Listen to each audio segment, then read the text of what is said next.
Padlet is a great online resource that allows students to pose questions, comment on other people's questions, and is great for collaboration within the classroom. The way that you create a Padlet is you go to padlet.com and you sign in. You can even sign in with your Gmail account, so it makes it easy. And you simply go to Make a Padlet.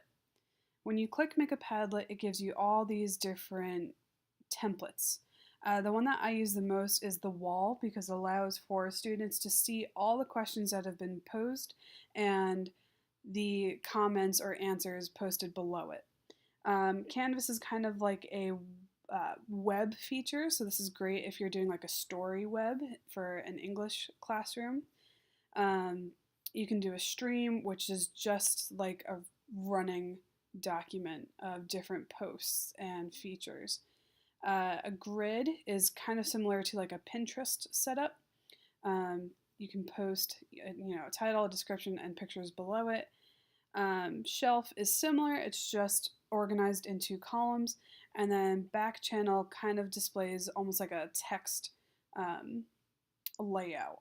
So you would see when I've used this, my students' answers or questions come up on the left, and then my answers would show up in the right. So it looks like a text message conversation.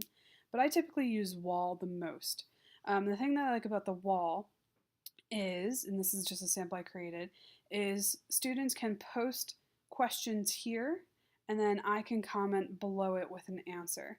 So this is what it would look like. You can set it up to like whatever you want.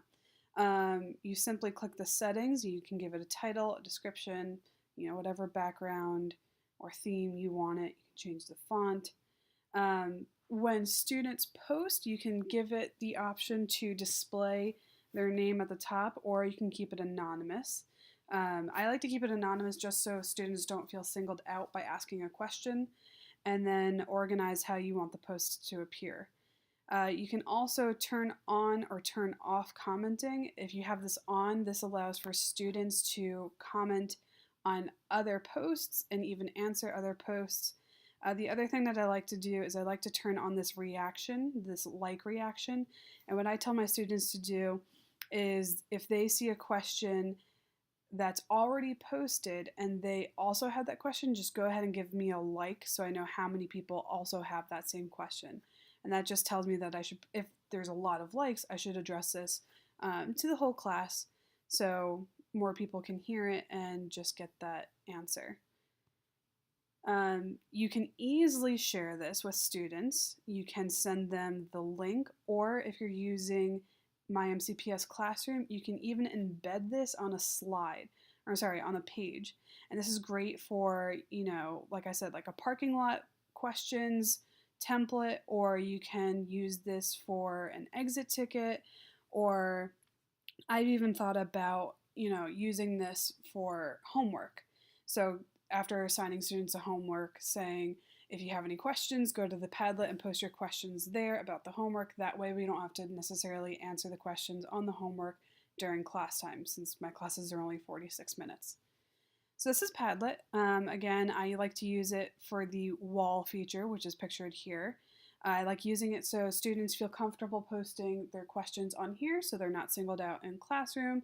There's a little bit more comfortability with students posting their questions here than having to ask it to me or in front of the class. And this is also great for ESOL students, so they can write out their answer either in like Google Translate and just post it here. They don't have to worry about the language barrier. It's very, very user-friendly and very easy to use.